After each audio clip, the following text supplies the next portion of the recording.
There's an island just off the coast of Venice, Italy, that you won't find on tourist maps. No hotels, no ferries, no lights, just ruins, silence, and a darkness that never left. Its name is Poveglia, and it's not just haunted, it's forbidden. Tonight we uncover one of the most terrifying places in Europe, a place where thousands died screaming, where their souls may still linger, waiting. Back in the late 1700s, Europe was gripped by one of its darkest nightmares, the Black Death. In Venice, when the plague threatened to wipe out the population, the government made a chilling decision. Infected people would be sent to Poveglia Island. They weren't treated. They weren't nursed back to health. They were dumped, sometimes still alive, dragged onto boats, and left to rot among piles of corpses. Fires burned non-stop. Bodies were tossed into massive pits and set ablaze. Screams echoed from the shores, but no one looked back. Legend has it, the soil of the island is now made of over 50% human ash. Even the wind carries the weight of death. In 1922, the government made another chilling move. They built a psychiatric hospital on the very same island.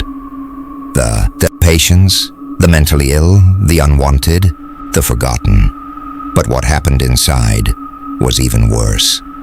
The head doctor, never publicly named, was rumored to perform gruesome experiments on the patients.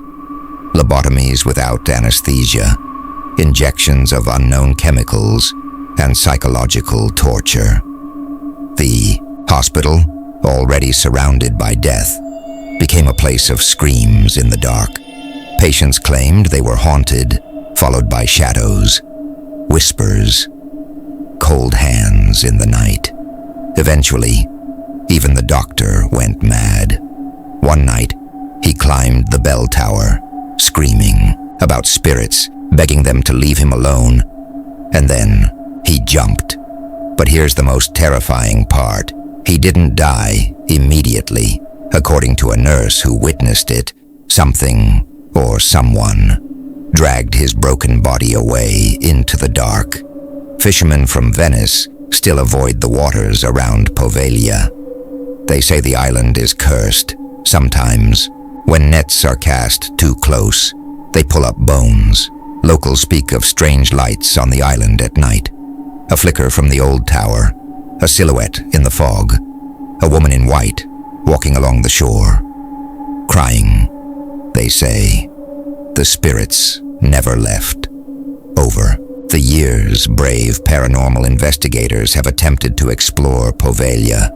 Some brought infrared cameras, EVPs, temperature sensors, and what they captured was bone-chilling. One investigator suddenly collapsed. No explanation. Another claimed someone whispered in his ear, but no one was there. Doors slammed shut by themselves, and in the footage, a shadow moved across the room. They said, Poveglia is not just haunted, it's alive. It knows you're there, and it watches. Today, Poveglia is officially closed to the public. You can't visit, you can't tour it. You can't even anchor nearby without risking legal trouble. But the real reason? It's not just unsafe structures. It's what people have seen, and what the Italian government doesn't talk about. The buildings still stand, rotting, broken, covered in vines. The bell tower still looms above, and some say you can hear it ring, though the bell was removed years ago. A place where tens of thousands died, a hospital where madness ruled, and an island no one dares to enter. So let me ask you, would you visit Poveglia? Would you step onto the island, knowing what it's seen and what still lingers? Let me know in the comments below. And if you're fascinated by real mysteries, forbidden places, and dark history, subscribe to History's Hidden Vault. Because some stories don't fade with time. They wait in the dark to be told.